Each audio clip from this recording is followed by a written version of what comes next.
Yeah, speaking of that, so they fired the coach that you had your first 3 years. New coach came in, and I'm going to go to the book here. It's your senior year. 2-a-days are brutal ordeals, detested by every player who has stepped foot on a football field. That summer, our new coach, Paul Johnson, used 2-a-days to make a statement. He made us start practicing before dawn every day at 04:45. We reported to the field, and Johnson's new coaching staff beat us half to death with repeated fourth quarter drills. We ran, we hit. None of this no-contact drilling. Johnson spared no one. By mid-morning, guys were puking where they stood. I love this right here. No wonder why you pussies went 0-11. He shouted more than once as we gasped and suffered. Coach Johnson showed no mercy. When he evaluated the team, he concluded that we lacked discipline and motivation. He made our 2 weeks in August a crucible designed to test our toughness and our commitment to the team. At one point, a wide receiver went down with a phantom injury. After the team doctor examined the wide out and found nothing wrong with him, Coach Johnson demoted him on the spot. So Coach Johnson came in and brought the heat. Man, I still remember, back then at the Naval Academy, we had what was called Instant Messenger. And so you could leave an away message, on your Instant Messenger. And we did our fourth quarter drills. I remember our starting defensive end, Pete Butemiller. He left in his away message. He said, "Today I met death." And death kicked my you-know-what. It was brutal. And they screamed that at us repeatedly. No wonder you went 0-11. We were a Naval Academy football team, and the previous coach had let discipline just run awry. Both on the field, in practice, in the weight room, in films. You could be hurt all week, still starting the game. The things that are essential for a military academy team to win. You've got to be in better shape than the other team, and you've got to commit less mental errors because physically you're never really going to match up. Right. And we were making that error. And from all that chaos, one of the real amazing things I learned from those coaches, who that staff is basically still there today. Coach Niumatalolo was the offensive coordinator. When Johnson left, he's now the head coach. But they taught me, and as leaders, to expect excellence. Every single drill, every film session, every weight room session, every conditioning, there is a standard. You either meet the standard or you don't meet the standard. And if you don't meet the standard, there are consequences. There's remediation. There's ways that you have to fix it because this is the only thing that's good enough. If we're going to move forward, you either get better or you get worse every day. Getting worse is unacceptable. And when you take that mentality as an officer to what you're doing in the field, to train 160 Marines to go to combat, all of a sudden that gets a lot more serious than winning and losing football games. But that holds true in business. It holds true in anything. There is a standard, and if you accept below that standard just once, that sets a precedent that could lead to what happened before he got there. Right. And I've gone back to the Naval Academy repeatedly, and I've talked to the team. I actually talk to the junior class every single year, and one of the things I always tell those coaches, gentlemen, you guys are putting out a better product as officers because you're here.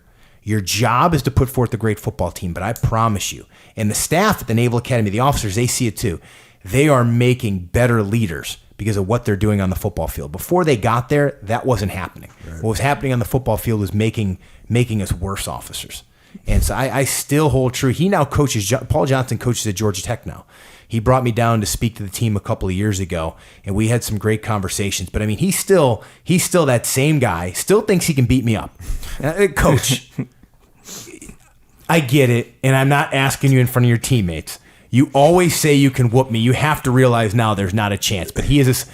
No, boy, I'm telling you, I still think I could whoop you, and he'll throw this awful, right cross. It's geriatric at this point. He can barely even get his arm up, but he still throws it like he can beat me. He's game. He's gamed. He's game. The heart's there. The body ain't got it though. So you actually talk about this in the book. So here we go. All that effort, pain, and misery made me a more disciplined human being. It prepared me for the trials ahead as a Marine infantry officer. In fact, many of the lessons I learned helped me better prepare my platoon and later my company for combat in Iraq. In football and in a rifle company, there is no substitute for discipline, hard work, and commitment. If any of these elements are lacking, the team is going to lose. The company will get shot to pieces in combat and men will die. I learned there is no margin for error in both. And the only way to be perfect is to demand perfection and never brook excuses. There you go. That's life. I mean, you know, at that point, especially then, that is your world. That is your life. The military is so unique in that other jobs, you can leave at 5 p.m., 6 p.m. Whenever you go home from work, hey, I am no longer an accountant. Now I'm Jimmy. Now I'm Sarah. Now I'm whomever, right?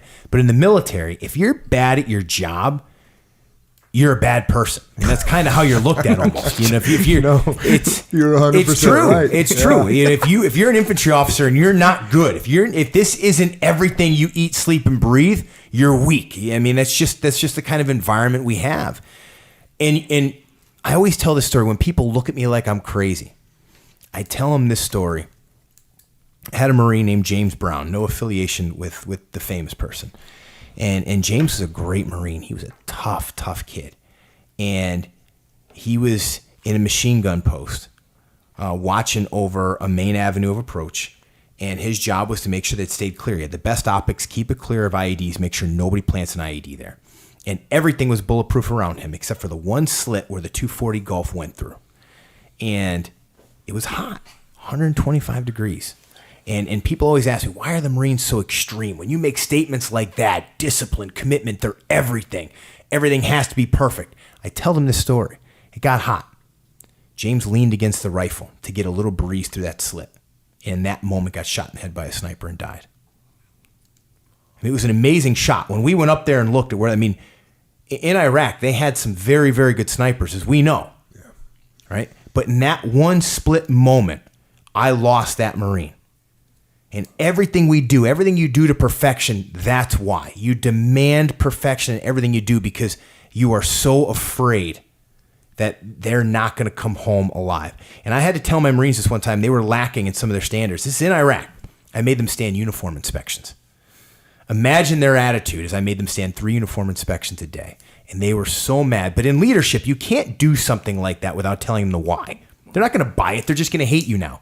And I told them, I said, listen, guys, we're not strapping down our ammo in the Humvees well enough. We're not cleaning our weapons right after a mission like we should be.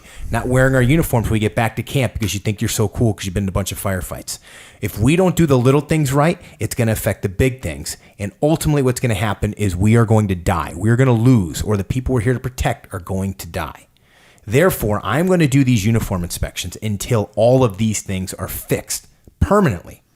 And I am totally fine with you hating me right now, if that means I will deliver you home alive with the mission accomplished. I'd rather you be alive and hate me than you guys love me because you think I'm super cool, but then have you guys die because of my poor leadership and my inability to keep you guys disciplined and keep you to the standard of perfection. And that is something, it's hard for people who haven't been in that circumstance. It's hard for them to understand. It really is. But even in my current job, running a nonprofit, I tell my staff, every single veteran they speak to, every conversation, whether it's the 10th time you talk to that vet and you're doing another practice interview, our job is to help them find the American dream, to leave the military by their own choosing and now find not a job, but a great career where they can thrive. And if we take any conversation with them for granted, they may no longer want to take our advice. They may go at it alone. They may not choose the right thing. And we failed them. People give us money not to fail them. You're paid with other people's money that they gave us to help these vets get jobs. Period. If we're not doing that, then you don't work here anymore. I don't work here anymore. Period. We will find somebody else to do it because that's our job. And so you've got to set that standard. But if you don't tell them the why behind it, they'll never understand that. And it doesn't mean that we have this culture. It's not like my platoon had this culture where we were all so hardcore and there was no compassion. There was no personality. There was no smiles. As you could attest to, look, you can have an environment of discipline, hard work, and commitment, but still have a lot of love, compassion, and good times. Yeah, and fun. A lot of fun. Straight up. You know what's great fun? When you go and you train and you're awesome. You know who has a lot of fun? Yeah. The New England Patriots. Yeah. They have a hell of a lot of fun. Yeah. And you want to talk about discipline and commitment and hard work? That's why they're on the top. And they have a lot of fun smiling at the end of every season when everybody hates on them and they're raising those trophies.